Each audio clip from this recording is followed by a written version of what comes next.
Hey guys, this is Nitesh Kumar. तो कैसे हैं सभी लोग? उम्मीद है कि सभी बहुत अच्छे होंगे और सभी की पढ़ाई अच्छे से चल रही होगी। तो आज से हम लोग क्लास 12th की मैथ स्टार्ट कर रहे हैं। तो हम लोग जो मैथ पढ़ेंगे वो दोनों लैंग्वेज में होंगी, मतलब जो हिंदी मीडियम के स्टूडेंट्स हैं और जो इंग्लिश मीडियम के स्टूडेंट्स हैं उन दोनों के लिए मैं मैथ बताऊंगा। इंग्लिश और हिंदी दोनों मीडियम के लिए स्टूडेंट्स पढ़ सकते हैं आसानी से। तो यहाँ पर सबसे पहले हम जो चैप्टर पढ़ेंगे उस चैप्टर में जितने भी आपके टॉपिक होंगे सबसे पहले हम उन टॉपिक को अच्छे से पढ़ेंगे। फिर हम क्या करेंगे, उन सारे टॉपिक की आपको डेफिनेशन नोट कराएंगे विद एग्जांपल। आप एक नोट्स बना लीजिएगा और उन नोट्स पर हम जो जो टॉपिक आपको बताएंगे उन सभी टॉपिक की डेफिनेशन आपको नोट कराएंगे, वो लिख लीजिएगा, जिससे आपको फ्यूचर में कभी वो टॉपिक देखना पड़े तो आपके पास नोट है, उसमें से देखकर अच्छे से समझ जाएं। तो जिस एक्सरसाइज में जितने भी टॉपिक यूज़ होंगे उन टॉपिक को हम अच्छे से सबसे पहले कवर करेंगे, फिर इसके बाद एक्सरसाइज सॉल्व करेंगे। तो हमारी जो क्लास 12th मैथ्स का जो फर्स्ट चैप्टर है वो है रिलेशन एंड फंक्शन। इसको हिंदी में बोलते हैं संबंध एवं फलन। तो देखो, जो भी हम चैप्टर सबसे पहले पढ़ेंगे तो हमें जानकारी होनी चाहिए कि इस चैप्टर में कौन कौन से टॉपिक हमें पढ़ने हैं। तो यहाँ पर जो चैप्टर 1 में रिलेशन एंड फंक्शन में जितने भी आपके टॉपिक हैं हमने यहाँ पर नोट कर दिए हैं और उसको जानेंगे कि हाँ चैप्टर फर्स्ट में कितने टॉपिक हमें पढ़ने हैं। तो देखो, यहाँ पर जो एक्सरसाइज 1.1 है वो किस बेस पर है? वो है संबंधों के प्रकार। इसको इंग्लिश में बोलते हैं टाइप्स ऑफ रिलेशन। क्या बोलते हैं? संबंधों के प्रकार को इंग्लिश में बोलते हैं टाइप्स ऑफ रिलेशन। जो एक्सरसाइज फर्स्ट है 1.1 है वो किस बेस पर है? वो है टाइप्स ऑफ रिलेशन के बेस पर रहेगी। फिर इसके बाद बात करें हम एक्सरसाइज 1.2, वो किस बेस पर है? वो है फलनों के प्रकार। इसको हिंदी में इंग्लिश में बोलते हैं टाइप्स ऑफ फंक्शन। तो हमारी जो एक्सरसाइज 1.2 है वो बेस किस पर है? टाइप्स ऑफ फंक्शन के बेस पर है। फिर इसके बाद एक्सरसाइज 1.3 है वो किस बेस पर है? वो है फलनों के संयोजन तथा व्युत्क्रमणीय फलन, और इसको इंग्लिश में बोलते हैं composition of functions and invertible function. क्या बोलते हैं? Composition of functions and invertible of function. जो एक्सरसाइज 1.3 है वो इस बेस पर है। फिर हमारा जो चौथा टॉपिक है जो वो एक्सरसाइज 1.4 है वो किस बेस पर है? वो है द्विआधारी संक्रियाएं। इसको इंग्लिश में बोलते हैं बाइनरी ऑपरेशन। तो यहाँ पर जो ये फोर्थ टॉपिक है द्विआधारी संक्रियाएं, बाइनरी ऑपरेशन, ये बीएससी में जो ये टॉपिक है उसका बेसिक जो है वो यहाँ पर इंटर में आपको बताया गया है। वो क्लास 12th में जो यहाँ पर ये टॉपिक है, ये टॉपिक वैसे बीएससी का है, लेकिन यहाँ पर जो ये टॉपिक बीएससी का है उसका बिल्कुल बेसिक आपको इंटर में देखने को मिलेगा। तो ये सारे टॉपिक हैं जो आपको chapter first relation and function में पढ़ने होंगे। तो चलिए अब हम चैप्टर फर्स्ट को स्टार्ट करते हैं और हमारा जो पहला टॉपिक है वो है रिलेशन। इसको हिंदी में बोलते हैं संबंध। तो संबंध क्या है सबसे पहले इसको जानेंगे और फिर इसका एक एग्जाम्पल के द्वारा हम आपको अच्छे से समझाएंगे। तो इस चैप्टर का जो पहला टॉपिक है वो है संबंध। इसको इंग्लिश में बोलते हैं रिलेशन। तो यहाँ पर हमने दो सेट कंसीडर किए हैं। पहला सेट है ए और इसमें जो एलिमेंट हैं वो क्या है? 1 2 3 4। और यहाँ पर जो दूसरा सेट है वो क्या है? वो सेट बी है और इसमें जो एलिमेंट है वो क्या है? 2 3 4 5। चलिए अब रिलेशन समझते हैं कि सेट ए का सेट बी से रिलेशन कैसे दिखाएंगे। तो यहाँ पर एक हम रे डायग्राम बनाते हैं। जैसे मान लो यहाँ पर हमने एक सेट ए कंसीडर किया है, तो ये सेट ए है और इसमें एलिमेंट क्या है? 1 2 3 4। और ऐसे ही यहाँ पर हमने एक सेट बी बनाया है, इसमें एलिमेंट क्या है? 2 3 4 5। यहाँ पर जो सेट होता है उसको यहाँ पर नोट कर दो, कौन सा सेट है? ये सेट ए है, हमने यहाँ पर नोट कर दिया। ये सेट बी है तो यहाँ पर हमने नोट कर दिया ये सेट बी है। फिर इसके बाद अगर सेट ए जो है सेट बी से रिलेशन बना रहा है तो इसको कैसे हम रिप्रेजेंट करते हैं? सेट ए का रिलेशन सेट बी से हो रहा है तो यहाँ से हम इसको ऐसे दिखाते हैं कि जो सेट ए है वो रिलेशन बना रहा है किससे? सेट बी से। तो इतना हमने नोट कर दिया है। अब देखो रिलेशन कैसे दिखाते हैं। जो सेट ए में ये एलिमेंट है 1, ठीक, सेट बी में उपस्थित किसी ना किसी एलिमेंट से क्या हो जाए, कनेक्ट हो जाए, तो समझ लो जो सेट ए है वो सेट बी से क्या रिलेशन बना रहा है। जैसे यहाँ पर जो एलिमेंट ये 1 है, सेट बी में उपस्थित जो एलिमेंट 2 है इससे क्या बना रहा है, रिलेशन बना रहा है, ये कनेक्ट हो रहा है। तो समझ जाओ 1 का रिलेशन किससे है, सेट बी के एलिमेंट 2 से रिलेशन है। ऐसे ही यहाँ पर जो ये एलिमेंट है सेट बी के इस एलिमेंट से क्या है, रिलेशन बना रहा है। ऐसे ही यहाँ पर जो सेट ए में जो एलिमेंट 3 है वो सेट बी में उपस्थित एलिमेंट 4 से क्या रिलेशन बना रहा है, और जो ये 4 है ये किससे रिलेशन बना रहा है, ये 5 से। कहने का मतलब ये है कि जो सेट ए में उपस्थित एलिमेंट हैं वो सेट बी में किसी से अगर कनेक्ट हैं तो समझ जाओ जो सेट ए से है वो क्या कर रहा है, रिलेशन बना रहा है किससे, सेट बी से। हम रिप्रेजेंट कैसे करते हैं इसको, अगर हम रिप्रेजेंट करें कि जो यहाँ पर रिलेशन है, क्या रिलेशन है, सेट ए का रिलेशन किससे है, सेट बी से, तो इसको हम ऐसे रिप्रेजेंट करते हैं कि यहाँ पर ए का जो रिलेशन है किससे, सेट बी से हो रहा है। इसको पढ़ते क्या है, R such that A to B, मतलब ए का जो रिलेशन है वो किससे हो रहा है, बी से हो रहा है। अब देखो इसको हम नोट कैसे करें कि ए का रिलेशन बी से है। अब इसको अगर हम नोट करें तो यहाँ पर रिलेशन क्या है, रिलेशन आर, कैपिटल आर से नोट करेंगे और इक्वल टू और करली ब्रैकेट में नोट करेंगे। 1 का कनेक्शन किससे है, 1 जो कनेक्शन है, 1 का रिलेशन किससे, सेट बी में उपस्थित 2 से है। तो इसको कैसे नोट करेंगे, 1,2 ऑर्डर्ड पेयर में नोट करेंगे।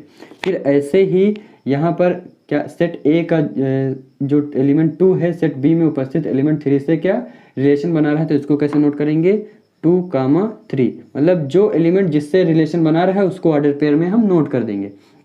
फिर यहाँ पर सेट ए का जो एलिमेंट 3 है सेट बी में उपस्थित एलिमेंट 4 से रिलेशन बना रहा है, तो यहाँ पर क्या नोट करेंगे, 3,4। ऐसे ही 4 का रिलेशन किससे है, 5 से, तो इसको क्या नोट करेंगे, 4,5। तो ये हमने नोट कर दिया है कि ये रिलेशन जो है इस तरह कुछ रिलेशन बन रहा है। तो इसको हम क्या बोलते हैं, अगर इस तरह हम कहीं लिख रहे हैं तो इसको बोलते हैं रोस्टर फॉर्म। क्या बोलते हैं, रोस्टर फॉर्म बोलते हैं, इसको बोलते हैं रोस्टर फॉर्म, रोस्टर रूप इसको बोलते हैं। और इसको इंग्लिश में क्या लिखते हैं, रोस्टर फॉर्म बोलते हैं, ठीक। अगर और इसको जो हमने यहाँ रिप्रेजेंट किया है इसको हम बोलते हैं कि ये जो है वो रे डायग्राम से रिलेशन हमने बताया है कि रे डायग्राम से रिलेशन कैसे बन रहा है। अब देखो अगर इसको समुच्चय निर्माण रूप में लिखना हो, सेट बिल्डर फॉर्म में अगर लिखना हो तो कैसे हम लिखते हैं, तो हम यहाँ पर कंसीडर कर लेते हैं कि जो सेट ए में एलिमेंट हैं वो क्या है, एक्स हैं, और सेट बी में जो एलिमेंट हैं वो क्या है, वाई हैं। तो इसको हम सेट बिल्डर फॉर्म में समुच्चय निर्माण में कैसे लिखेंगे, तो यहाँ पर लिखेंगे आर और फिर क्या लिखेंगे, equal to R equal to और फिर एक्स कामा वाई लिखेंगे। मतलब यहाँ पर जो ए के एलिमेंट है वो क्या है, एक्स है, और जो बी के सेट बी के एलिमेंट है वो क्या है, वाई। फिर इसके बाद क्या करेंगे, सच दैट, फिर इसके बाद जो रिलेशन बन रहा, क्या रिलेशन बन रहा, देखो 1 यहाँ पर क्या हो गया, 2 यहाँ पर 2 यहाँ पर 3, मतलब सेट ए में जो एलिमेंट है वो क्या है, सेट बी में उपस्थित एलिमेंट से एक कम है। कहने का मतलब यह है कि सेट बी में जो उपस्थित एलिमेंट है वो सेट ए से एक क्या है, ज़्यादा हो रहा है। देखो ये 1 है तो इसमें हमने 1 ऐड कर दिया तो ये क्या हो गया, 2 हो गया।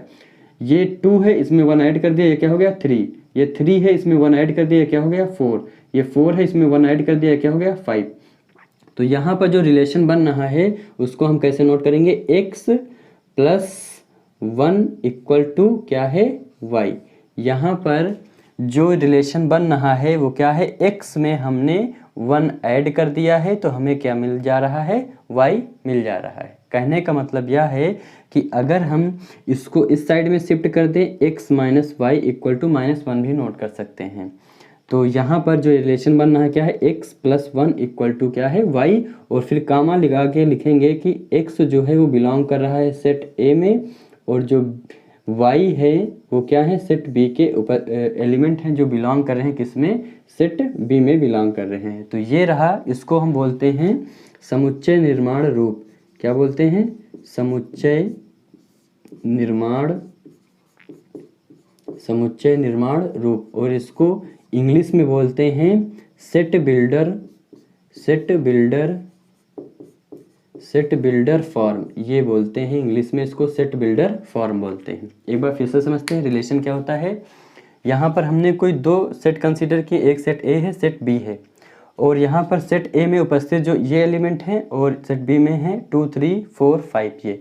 अब यहाँ पर जो सेट ए में है एलिमेंट, इसका इससे रिलेशन बनना है सेट बी के, और इसका इससे रिलेशन बनना है, इसका इससे, और 4 का जो है रिलेशन 5 से बनना है। ऐसा नहीं कि इसका इससे ही रिलेशन बनेगा, इसके सामने वाले से ही रिलेशन बनेगा, ऐसा नहीं। 1 का रिलेशन 3 से भी हो सकता है, 1 का रिलेशन 4 से भी हो सकता है, 1 का रिलेशन 5 से हो सकता है, मतलब किसी से ये रिलेशन बना सकता है। तो यहाँ पर सेट ए के जो कुछ एलिमेंट हो या कोई एक एलिमेंट हो से सेट बी से अगर कनेक्ट है तो समझ जाओ सेट ए का रिलेशन सेट बी से है। हम कह सकते हैं कि जो सेट ए है वो सेट बी से रिलेशन बना रहा है। तो हमने अब इसको नोट कैसे करते हैं, R such that A to B, मतलब ए का जो रिलेशन है वो किससे है, बी से हो रहा है। अब इसको हम नोट कैसे करते हैं, रोस्टर फॉर्म में अगर हम बात करें किसी रिलेशन को नोट करते हैं तो जो रिलेशन जिसके साथ बन रहा है उसको हम कर्ली ब्रैकेट में ऑर्डर पेयर में नोट कर देते हैं। तो 1 का रिलेशन किससे है, 1 का रिलेशन 2 से है, तो हमने क्या कर दिया 1, 2। 2 का रिलेशन किससे है, 3 से, तो हमने क्या नोट किया 2, 3। 3 का जो रिलेशन है वो किससे है, 4 से है, तो हमने क्या नोट किया 3, 4। ऐसे ही 4 का जो रिलेशन है वो किससे, 5 से, तो हमने यहाँ पर क्या नोट किया 4, 5। और इसको बोलते हैं रोस्टर रूप। रोस्टर रूप को इंग्लिश में बोलते हैं रोस्टर फॉर्म बोलते हैं। तो इस तरह से अगर हम रिलेशन को रिप्रेजेंट करते हैं तो इसको बोलते हैं रोस्टर फॉर्म। और अगर हम रिलेशन को समुच्चय निर्माण रूप में लिखें, सेट बिल्डर फॉर्म में लिखें, तो कुछ ऐसे लिखते हैं, R equal to curly bracket में क्या नोट करते हैं एक्स कामा वाई, मतलब यहाँ पर जो एलिमेंट की बात हो रही है सेट ए में एलिमेंट क्या है एक्स है, सेट बी में जो एलिमेंट है वो क्या है वाई है। तो जिस एलिमेंट की बात हो रही है उसको हम नोट कर देते हैं एक्स कामा वाई।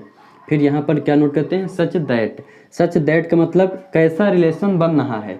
तो यहाँ पर सेट ए में जो एलिमेंट है और सेट बी में जो एलिमेंट है इन दोनों में रिलेशन बनना है। अब इनमें कैसा रिलेशन है, तो यहाँ पर जो सेट बी में एलिमेंट रिलेशन बना रहे हैं वो सेट 1 से क्या है एक ज़्यादा है। अब देखो यहाँ पर 1 है तो यहाँ पर क्या था 2 हो गया, यहाँ पर 2 है, यहाँ पर 3, मतलब सेट बी के जो एलिमेंट हैं वो सेट ए में उपस्थित एलिमेंट से 1 क्या है ज़्यादा है। तो यहाँ पर हमने क्या कर दिया x + y = 1, और जो x है वो सेट ए में बिलोंग हो रहे हैं और जो y एलिमेंट है वो सेट बी में बिलोंग हो रहे हैं। और इसको हम बोलते हैं समुच्चय निर्माण रूप। इस तरह अगर कहीं लिखा है रिलेशन तो समझ जाओ इसको क्या लिखा कहेंगे समुच्चय निर्माण रूप। इंग्लिश में इसको बोलते हैं सेट बिल्डर फॉर्म बोलते हैं। ठीक, तो ये होता है रिलेशन। क्या होता है कि अगर सेट ए में उपस्थित एलिमेंट सेट बी से कनेक्ट हैं तो समझ जाओ क्या रिलेशन बन रहा है सेट बी से। तो चलिए अब अगला टॉपिक समझते हैं। तो अगला जो हमारा टॉपिक है वो है क्या, प्रांत। प्रांत किसको कहते हैं और इसको इंग्लिश में बोलते हैं डोमेन। डोमेन क्या होते हैं, फिर इसके बाद हम पढ़ेंगे परिसर और इसको इंग्लिश में बोलते हैं रेंज। फिर इसके बाद हम पढ़ेंगे सह प्रांत और इसको इंग्लिश में बोलते हैं कोडोमेन। अब इन तीनों टॉपिक को हम अच्छे से समझते हैं। तो यहाँ पर हम सबसे पहले कंसीडर करते हैं एक, मान लीजिए कोई सेट ए है, ये सेट ए है और इसमें जो एलिमेंट है वो क्या है 1 2 3 4, और ऐसे ही एक सेट बी है यहाँ पर हमने बना लिया है और इसमें जो एलिमेंट है वो क्या है मान लीजिए 2 3 4 5 6, ये इसमें उपस्थित एलिमेंट है। और सेट ए का रिलेशन सेट बी से यहाँ पर हमने दिखा दिया है। और फिर यहाँ पर मान लीजिए कि जो ए का रिलेशन है वो 2 से है और जो 2 का रिलेशन है वो 4 से है और जो 3 का रिलेशन है वो 3 से है, और बस इतना ही रिलेशन दिखा देते हैं। और जो इसमें उपस्थित एलिमेंट होते हैं उसको x से हम दिखाते हैं और जो सेट बी में उपस्थित एलिमेंट हैं वो b से हम नोट करते हैं। अब यहाँ पर हम बात करते हैं प्रांत क्या है। मान लीजिए ये रिलेशन एक हमें दिया गया है, ठीक।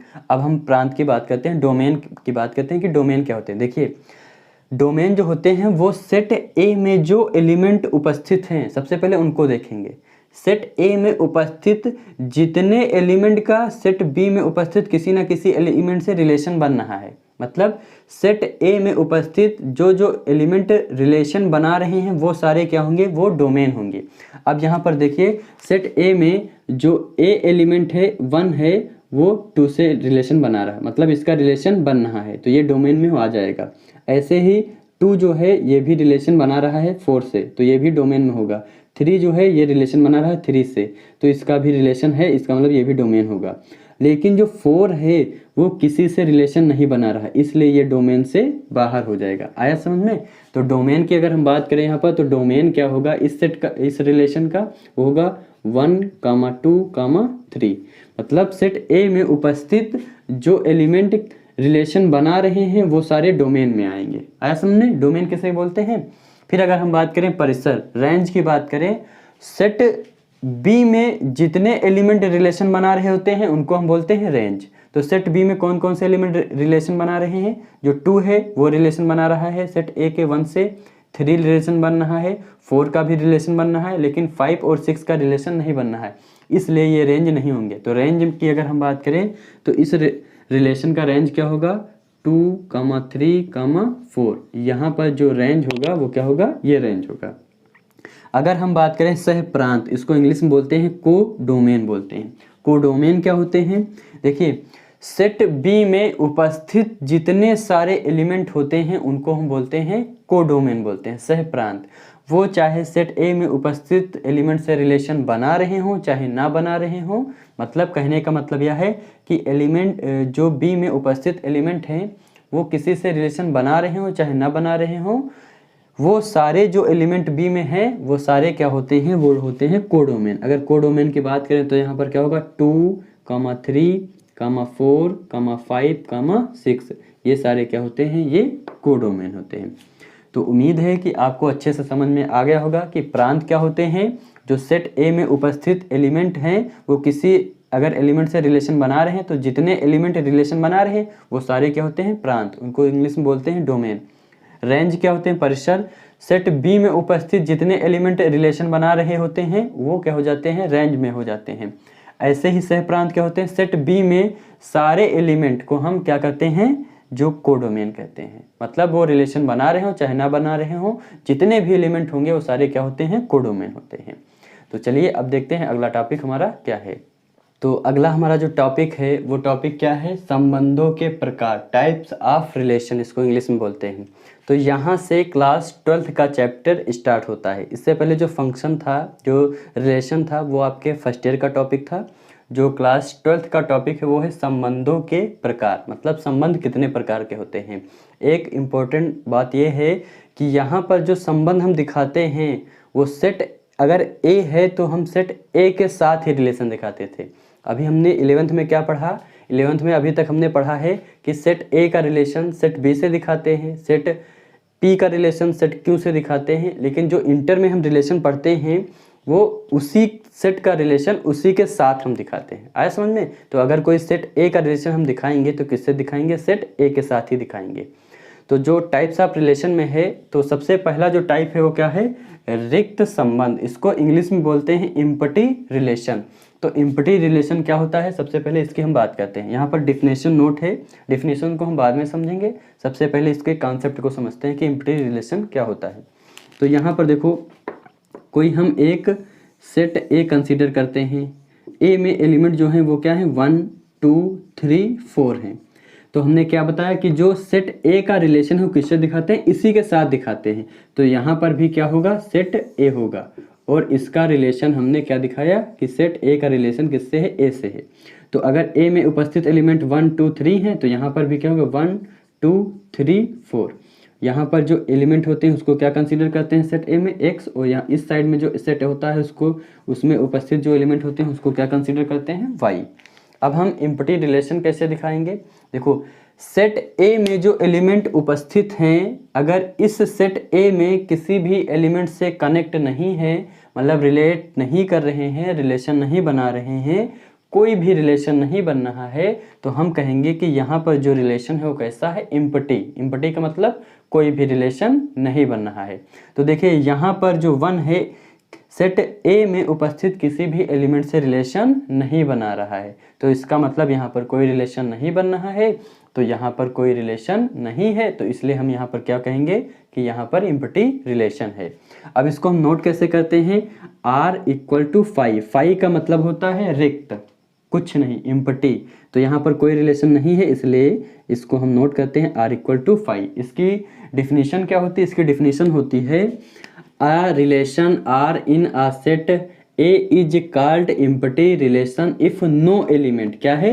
No element of set A, set A का कोई भी element is related to any element of set A, मतलब सेट A का जो एलिमेंट है, ठीक है, सेट A का जो एलिमेंट है वो सेट इस साइड सेट A से किसी भी एलिमेंट से रिलेट ना कर रही हो, रिलेटेड ना हो, तब हम क्या कहेंगे? यहाँ पर एम्प्टी रिलेशन है।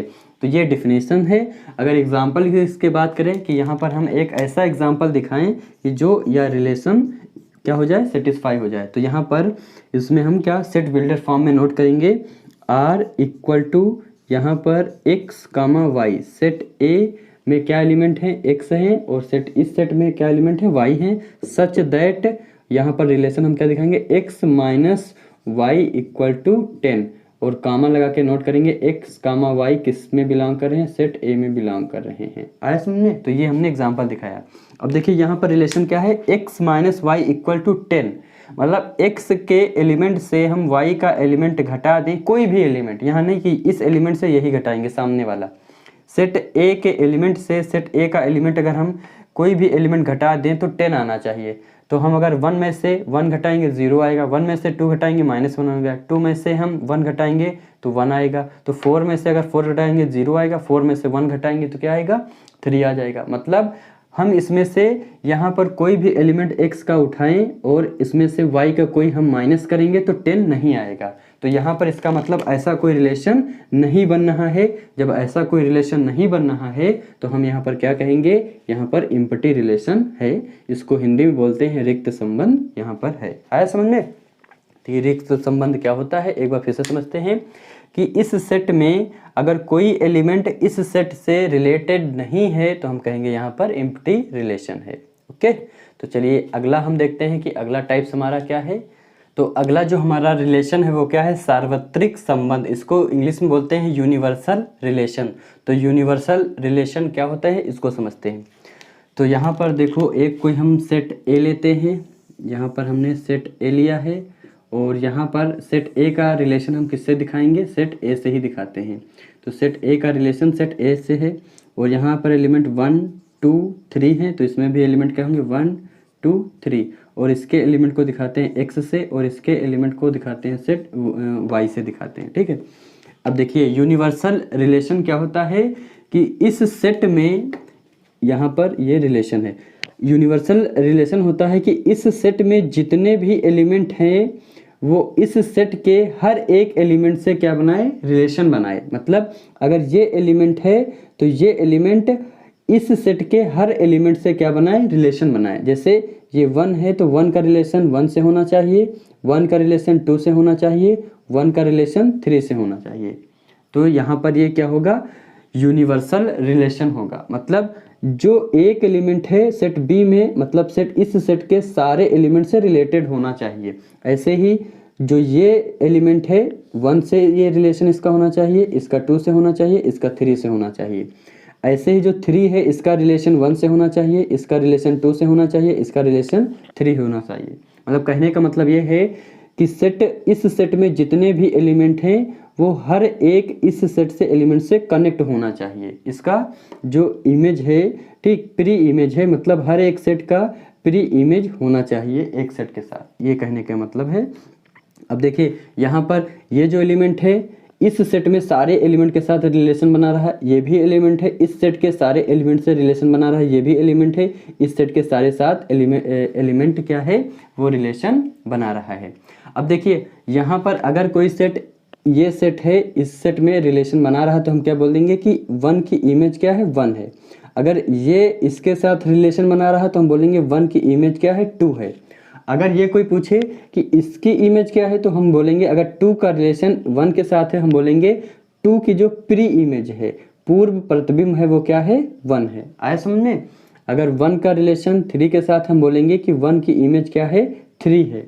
और अगर हम पूछेंगे 3 की प्री इमेज क्या? 3 का जो पूर्व प्रतिबिंब प्री इमेज है वो क्या है? 1 है। ठीक, तो यहाँ पर अगर हम एग्जाम्पल की बात करें तो एग्जाम्पल में हम कोई सेट ए लेते हैं, मान लीजिए इसमें एलिमेंट क्या है 1 2 3, और इसको हम कैसे रोस्टर फॉर्म में उसके सेट बिल्डर फॉर्म में कैसे हम दिखाते हैं। यहाँ पर मान लीजिए कि x, y जो एलिमेंट हैं such that x minus y equal to z, where z is a integer number, और यहाँ पर x, y जो हैं वो बिलोंग हो रहे हैं सेट A से, ये हो जाएंगे।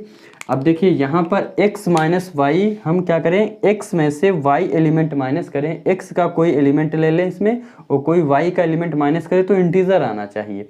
तो देखिए यहाँ पर x में अगर हम 1 ले लें और इसका हम 2 ले लें, अगर माइनस करें तो क्या आना चाहिए, इंटीजर नंबर। तो -1 आएगा, -1 क्या है, इंटीजर नंबर है। तो अगर इसको हम रोस्टर फॉर्म में लिखें तो क्या लिख सकते हैं, रोस्टर फॉर्म में लिख सकते हैं इसको 1, 2। देखिए यहाँ पर अगर हम बात करें सबसे पहला जो रिलेशन बना, देखो 1 का रिलेशन 1 से, 1 का रिलेशन 2 से, 1 का रिलेशन 3 से, तो 1, 1, 1, 2, 1, 3। तो यहाँ पर रोस्टर फॉर्म में लिखेंगे 1, 1, 1, 2, 1, 3, ये हो जाएगा। फिर अब 2 का रिलेशन 1 से है तो 2, 1, 2 का रिलेशन 2 से तो 2, 2, 2 का रिलेशन 3 से तो 2, 3, ऐसे 3 का रिलेशन 1 से तो 3, 1, 3 का रिलेशन 2 से है तो 3, 2, 3 का रिलेशन 3 से है इसलिए 3, 3। तो यहाँ पर क्या नोट कर सकते हैं 2, 1 और ऐसे ही 2, 2 और ऐसे ही 2, 3। फिर इसके बाद क्या नोट कर सकते हैं 3 का रिलेशन किससे 1 से, और 3 का रिलेशन 2 से है 3, 2 और 3 का रिलेशन 3 से तो 3, 3। ये हमने दिखा दिया रोस्टर फॉर्म में, और ये क्या है, ये सेट बिल्डर फॉर्म में है। आया समझने। तो ये होता है सार्वत्रिक संबंध, इसको बोलते हैं यूनिवर्सल रिलेशन। अगर इसके हम डिफिनीशन की बात करें तो इसकी डिफिनीशन क्या होती है, a relation R in a set A is called universal relation, is called universal relation if each element of set A, मतलब जो सेट ए का ईच एलिमेंट जो है, हर एक element is related to every element of A. यहाँ पर जो इसका इस सेट का एक जो एलिमेंट है, प्रत्येक एलिमेंट इसमें उपस्थित एलिमेंट हर एक एलिमेंट के साथ क्या होना चाहिए, रिलेशन होना चाहिए। तो देखिए इसका जो रिलेशन है, इसमें जितने भी एलिमेंट हैं हर एक एलिमेंट से क्या है, रिलेशन है। ऐसे ही इस एलिमेंट का इसमें जितने भी एलिमेंट हैं सबसे रिलेशन बन रहा है। तो यहाँ कहने का मतलब है यूनिवर्सल रिलेशन में हर एक जो सेट ए का एलिमेंट है वो हर एक एलिमेंट से क्या होना चाहिए, संबंध बना रहा हो। तो यहाँ पर संबंध बन रहा है तो ये क्या होगा, सार्वत्रिक संबंध होगा। ये तुम्हारे दो जो होते हैं ये इम्पोर्टेंट होते हैं, लेकिन इतने इम्पोर्टेंट नहीं होते हैं। अब जो हमारा जो टाइप्स ऑफ रिलेशन होते हैं वो मेन जो होते हैं, वो सबसे पहला होता है रिफ्लेक्सिव रिलेशन, फिर इसके बाद होता है सिमेट्रिक रिलेशन, और जो थर्ड होता है वो होता है ट्रांजिटिव रिलेशन। ये मोस्ट 3 रिलेशन होते हैं आपके, और अगर यही कहीं पर ये तीनों रिलेशन हैं तो हम वहाँ पर बोलते हैं कि तुल्यता संबंध है, इसको इंग्लिश में बोलते हैं इक्विवेलेंस रिलेशन। तो अब हम सबसे मोस्ट इम्पॉर्टेंट जो रिलेशन है उनको पढ़ेंगे, ये आपको अच्छे से समझना है। तो अब जो हमारा सबसे पहला इम्पॉर्टेंट जो रिलेशन है वो क्या है, वो है स्वातुल्य संबंध, इसको इंग्लिश में बोलते हैं रिफ्लेक्सिव रिलेशन। तो रिफ्लेक्सिव रिलेशन क्या होता है, चलिए इसको समझते हैं। तो यहाँ पर हम कंसीडर करते हैं कि कोई सेट हमारा क्या है, कोई सेट ए है। तो यहाँ पर कोई सेट ए है और इसमें जो एलिमेंट है वो है 1 2 3। ऐसे ही हम सेट ए का ए से हम रिलेशन दिखाते हैं, तो इसमें एलिमेंट क्या होंगे 1 2 3, और ये सेट क्या होगा ए, और ए का रिलेशन ए से हम दिखाते हैं यहाँ पर। फिर यहाँ पर इसके एलिमेंट को क्या दिखाते हैं, एक्स से, और इसके एलिमेंट जो होते हैं वो रिप्रेजेंट करते हैं वाई से। इतना काम हो गया। अब देखिए स्वातुल्य संबंध क्या होता है, इतना हमने वो कर दिया। अब देखिए स्वातुल्य संबंध होता है कि जो इस सेट में एलिमेंट होता है वो क्या है 1, तो 1 का रिलेशन 1 के साथ हो। अगर यहाँ पर इसका 2 है तो इसका रिलेशन 2 के साथ हो। अगर ये 3 है तो 3 का रिलेशन 3 के साथ होना चाहिए। कहने का मतलब यह है कि यहाँ पर जितने एलिमेंट हैं उनका खुद से रिलेशन बनना चाहिए। तो 1 का रिलेशन 1 से बनना चाहिए, 2 का रिलेशन 2 से होना चाहिए, 3 का रिलेशन 3 से होना चाहिए। अगर एलिमेंट 4 है तो 4 का रिलेशन 4 से होना चाहिए। ऐसा नहीं कि 1 का रिलेशन अगर यहाँ 2 से हो गया तो ये स्वतुल्य नहीं होगा। 1 इस एलिमेंट के साथ खुद के साथ रिलेशन होना चाहिए, इसके बाद अगर किसी और एलिमेंट के साथ रिलेशन बन रहा है तब भी ये क्या होगा, स्वतुल्य होगा। आया समझने। कहने का मतलब यह है कि खुद के साथ रिलेशन तो बनाना ही चाहिए, अगर खुद के साथ रिलेशन नहीं बना रहा है और इसके साथ रिलेशन बन रहा है तो स्वतुल्य नहीं होगा। खुद के साथ रिलेशन बन रहा है और इसका रिलेशन इसके साथ है, इसका इसके साथ है, तब भी ये स्वतुल्य होगा। मतलब इस यहाँ पर अगर हम कहें तो कंडीशन क्या है, नेसेसरी कंडीशन ये है कि जो एलिमेंट है वो खुद के साथ रिलेशन बनाए, इसके बाद वो चाहे जितना रिलेशन किसी के साथ बना सकता है। आए समझे? तो यहाँ पर अगर हम एग्जाम्पल की बात करें, सबसे पहले इसकी डेफिनेशन समझते हैं। डेफिनेशन क्या है? A relation R in a set A is called reflexive if A comma a belong to R. मतलब अगर for all a belong to set A, अगर सेट ए में कोई एलिमेंट ए है तो अगर वो रिलेशन रिफ्लेक्सिव रिलेशन है तो वो खुद से क्या होना चाहिए, खुद से उसका रिलेशन बनना चाहिए। कहने का मतलब है every element should be related with itself. जो हर एक एलिमेंट अपने आप से क्या होना चाहिए, रिलेटेड होना चाहिए, इसके बाद वो रिलेशन किसी से भी बना सकता है। तो यहाँ पर अगर हम बात करें तो एग्जाम्पल की, तो एग्जाम्पल में हमने एक सेट ए कंसीडर किया है और इसमें एलिमेंट है 1 2 3, और यहाँ पर एक एग्जाम्पल हमने सेट ए लिया है क्या, x comma y such that x minus y equal to z और x comma y belong to A, ये ए में बिलोंग हो रहे हैं। अब x माइनस वाई यहाँ पर हम बात करें 0 लिख लें यहाँ पर, ठीक है, इसको हम 0 लिख लें, जेड ना लिख के। देखिए यहाँ पर x माइनस वाई, एक्स में से हम क्या घटाएं, y घटा दें तो 0 आ जाए। तो x में से y घटाएंगे 0 कब आएगा, जब हम इसमें से 1 घटाएंगे, तो 1 से 1 घटाएंगे तब 0 आएगा, 2 से 2 घटाएंगे तब 0 आएगा, 3 से 3 घटाएंगे तब 0 आएगा। तो यहाँ पर अगर इसको हम रोस्टेड फॉर्म में लिखें तो क्या हो जाएगा, 1 कामा 1 2 कामा 2 और 3 कामा 3, ये एग्जाम्पल हो जाएगा। मतलब रिफ्लेक्सिव रिलेशन में जो मोस्ट इम्पॉर्टेंट कंडीशन रहती है वो कंडीशन क्या रहती है कि every element should be related with itself. हर एक एलिमेंट अपने से क्या बनाए, रिलेशन जरूर बनाए। तो ये कंडीशन होती है रिफ्लेक्सिव रिलेशन की। अब हमारा जो दूसरा रिलेशन है वो क्या है, वो उसको हिंदी में बोलते हैं सममित संबंध और इंग्लिश में बोलते हैं सिमेट्रिक रिलेशन। चलिए समझते हैं कि सिमेट्रिक रिलेशन क्या होते हैं। हमारा जो दूसरा इंपॉर्टेंट रिलेशन है वो क्या है, वो है सममित संबंध, इसको इंग्लिश में बोलते हैं सिमेट्रिक रिलेशन। तो चलिए समझते हैं कि सिमेट्रिक रिलेशन क्या होता है। तो यहाँ पर एक हम कोई सेट ए लेते हैं, ये सेट ए है हमारा और इसमें जो एलिमेंट है वो क्या है 1 2 3, और सेट यहाँ पर कोई सेट ए है 1 2 3 और ये क्या है, सेट ए है। सेट ए का ए से हम रिलेशन दिखाते हैं।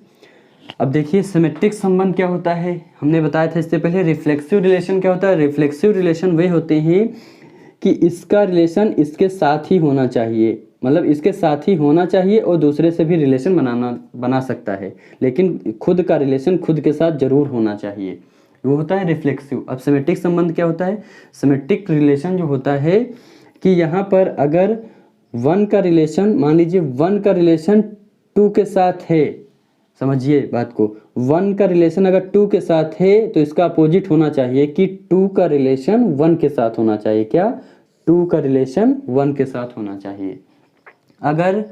अगर 2 का रिलेशन 3 के साथ है तो इसका अपोजिट होना चाहिए कि 3 का रिलेशन 2 के साथ होना चाहिए। आए समझ में? ये अगर इसकी x की बात करें, यहाँ पर ये x है, यहाँ पर इसके एलिमेंट y हैं। हमने क्या बताया, सिमेट्रिक में रिलेशन कैसा होता है कि अगर 1 का रिलेशन 2 के साथ है तो फिर 2 का रिलेशन 1 के साथ होना चाहिए। 1 का रिलेशन 1 से भी हो सकता है, ऐसा नहीं कि 1 का रिलेशन 1 के साथ नहीं होना चाहिए। 1 का रिलेशन 1 के साथ हो गया, ठीक है। अब अगर कहीं 1 का रिलेशन 2 के साथ है तो फिर 2 का रिलेशन 1 के साथ होना चाहिए, तभी ये क्या होगा, सिमेट्रिक होगा। तो यहाँ पर अगर इसके डिफिनीशन की बात करें हम, तो इसकी डिफिनीशन क्या होती है कि a relation R in a set A is called symmetric relation if A comma B belong to relation. अगर कोई element a comma b relation में बिलोंग कर रहा है, कोई ऐसा रिलेशन है कि ए का रिलेशन बी से है, ए का रिलेशन बी से है, तब सिमेट्रिक ये तभी होगा जब बी का रिलेशन ए के साथ हो, मतलब इसका अपोजिट हो, और ए बी क्या है, सेट ए में जो उपस्थित एलिमेंट हैं। इसके एग्जाम्पल की अगर हम बात करें तो इसका एग्जाम्पल क्या होगा मान लीजिए यहाँ पर कोई एक सेट ए है और इसमें जो एलिमेंट है वो क्या है, 1 2 3 ये एलिमेंट है। अब यहाँ पर एक कोई रिलेशन दिखाते हैं, तो रिलेशन दिखाएंगे सिमेट्रिक जो हो x comma y such that mod x minus y equal to 1 और where x comma y belong to capital A, मतलब सेट ए। ये हमारा क्या है, x comma y belong equal to 1, ये मॉड में है। अब इस एलिमेंट से ऐसा एलिमेंट घटाएं कि 1 आए, तो अगर 1 से 2 माइनस करेंगे, 1 से 2 माइनस करेंगे और मॉड में है तो -1 आएगा, मॉड से बाहर निकलेंगे तो 1 आ जाएगा। ऐसे ही 2 से 1 माइनस करेंगे तो क्या हो जाएगा, 1 हो जाएगा, तो आ गया 1। अगर इसको हम रोस्टर फॉर्म में नोट करें तो यहाँ पर क्या होगा, 1 का रिलेशन किससे है, 1 का रिलेशन है 2 से, ठीक है भैया। तो यहाँ पर 2 का रिलेशन 1 से हो गया, 2 का रिलेशन 1 से हो गया। ऐसे ही 2 का रिलेशन किससे है, 3 से है, तो यहाँ पर 3 का रिलेशन क्या है, 3 का रिलेशन 2 से है, तो ये क्या हो गया, ये हो गया सिमेट्रिक रिलेशन। अब देखिए 1 का रिलेशन 2 से है तो इसका अपोजिट होना चाहिए, 2 का रिलेशन 1 के साथ है। अब 2 का रिलेशन 3 के साथ है तो इसका अपोजिट भी तो है, 3 का रिलेशन 1।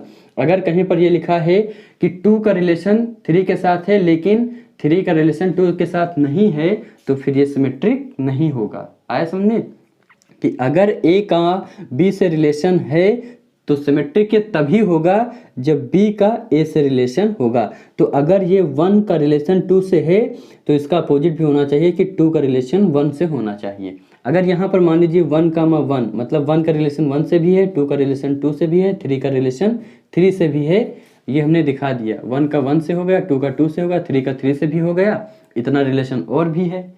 1 का रिलेशन 2 से भी है, 1 का रिलेशन 1 से है, तब भी ये सिमेट्रिक होगा। कंडीशन ये होती है कि अगर 1 का रिलेशन 2 से है तो 2 का 1 से होना ही चाहिए।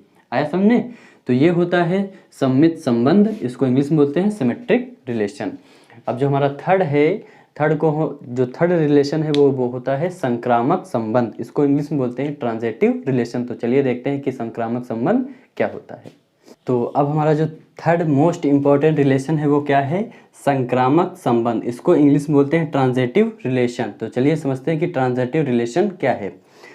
तो यहाँ पर एक हम सेट ए कंसीडर करते हैं, ये सेट ए है और इसमें जो एलिमेंट है 1 2 3 एलिमेंट है, ठीक है।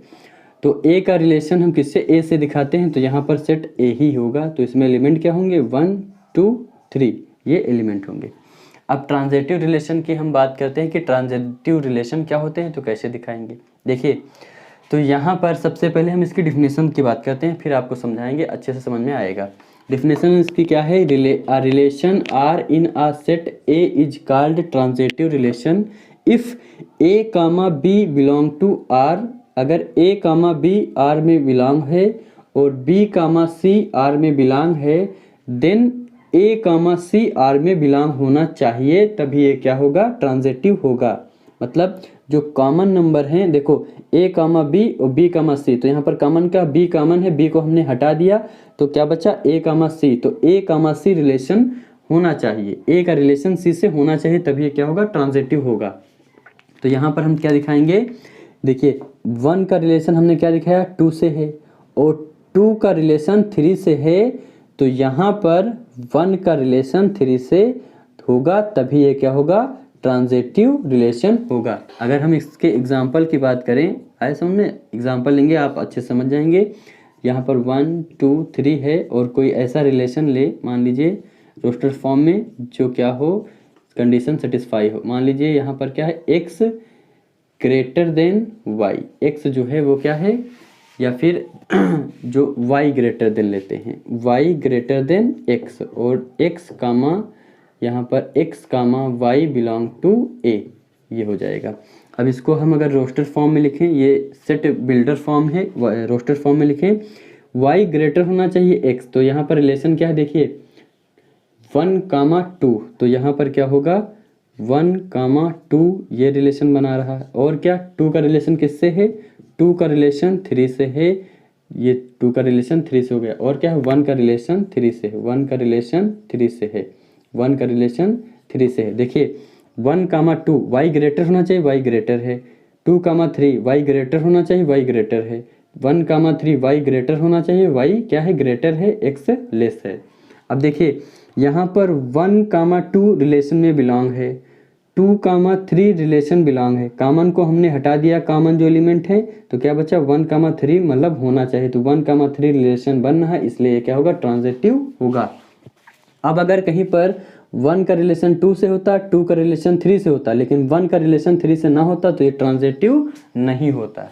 कहने का मतलब है कि अगर 1 कामा ए या ए कामा बी, ध्यान समझिएगा, ए का रिलेशन अगर बी से है और बी का रिलेशन सी से है, तो फिर ए का रिलेशन सी से होगा, तभी ये क्या होगा, ट्रांजिटिव होगा, वरना ट्रांजिटिव नहीं होगा। दूसरा एग्जांपल अगर हम बात करें, तो यहाँ पर देखिए 1 का रिलेशन किससे है, 1 का रिलेशन अगर 2 से है, समझिए बात को, 1 का रिलेशन अगर 2 से है और 2 का रिलेशन 1 से है, 2 का रिलेशन किससे है, 2 का रिलेशन 1 से है, तो यहाँ पर 1 का रिलेशन 1 से होना चाहिए। हमने कॉमन को हटा दिया, यहाँ पर 1 का रिलेशन 1 के साथ होना चाहिए, तब ये क्या होगा, ट्रांजिटिव होगा। तो ये क्या होगा, ट्रांजिटिव रिलेशन है। तो एक्सरसाइज 1.1 में से पहले जितने भी टॉपिक थे, हमने हर एक टॉपिक को अच्छे से विद एग्जांपल आपको बता दिया है। अब ऐसा कोई टॉपिक नहीं है जो एक्सरसाइज 1.1 में यूज़ हो। फिर अगर देखिए एक इम्पॉर्टेंट बात यह है कि जहाँ पर ये तीनों संबंध रिफ्लेक्सिव और सिमेट्रिक और ट्रांजिटिव, ये तीनों रिलेशन जहाँ पर होते हैं, तब हम बोलते हैं कि यहाँ पर जो संबंध है वो क्या है, वो तुल्यता संबंध है। इसको बोलते हैं इक्विवेलेंस रिलेशन। कहने का मतलब यह है कि अगर कहीं पर हमें क्वेश्चन में प्रूफ करके दिखाना है कि यहाँ पर जो रिलेशन है तुल्यता संबंध है, तो वहाँ पर हमको क्या करके दिखाना होगा, वहाँ पर हमको ये प्रूफ करना होगा कि जो रिलेशन है यहाँ पर वो स्वतुल्य है, मतलब रिफ्लेक्सिव रिलेशन है। वहाँ पर जो और संबंध, दूसरा संबंध होगा वो कौन सा होगा, सम्मित संबंध, मतलब सिमेट्रिक संबंध। और जो वहाँ पर होगा तीसरा संबंध, वो क्या है, संक्रामक, मतलब ट्रांजिटिव रिलेशन। तो जहाँ पर ये तीनों संबंध हम प्रूफ कर देंगे, तो वहाँ समझ लो क्या है, तुल्यता संबंध होगा, इक्विवेलेंस रिलेशन होगा। तो अब अगली वीडियो में हम लोग जो एक्सरसाइज 1.1 है, उसके जो क्वेश्चन हैं अच्छे से सॉल्व करेंगे और बहुत ही आसानी मेथड से सॉल्व करेंगे। तो अगर आपको मेरी ये वीडियो पसंद आई तो वीडियो को प्लीज़ लाइक ज़रूर कीजिएगा और वीडियो को अपने दोस्तों में ज़रूर शेयर कीजिएगा। तो bye bye, take care, see you soon.